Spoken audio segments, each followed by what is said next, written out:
get here where tanking has become such a topic of discussion? Yeah, a lot of different reasons, right? I think the way the draft lottery is set up, teams are incentivized to have a worse record to increase their odds of receiving a high draft pick.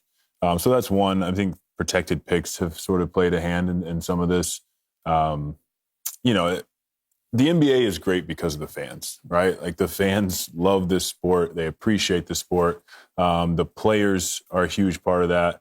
As a team, I would worry, if we're setting this precedence that like losing is okay, like I don't want my guys to be in that mindset, right? So there's this weird balance between doing what's technically right for the franchise, trying to ensure yourselves a high draft pick.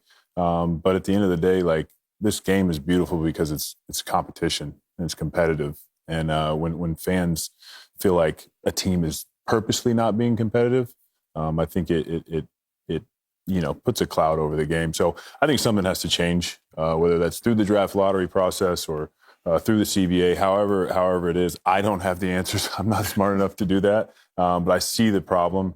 And you do see sort of both sides, I guess. Yeah. And when it comes to, as you can tell with what was referenced in that statement, but also just the heftiness of those fines, when it comes to the integrity of the game, you have to try to keep it on track as much as you can. And this is also about sending somewhat of a message to these other teams, UD. Listen, once we start categorizing it as ethical tanking and unethical tanking and giving it separate categories, that's when I had to take a step back and say, wait a minute, like what are we doing here? Ethical, unethical, tanking is tanking, regardless of that.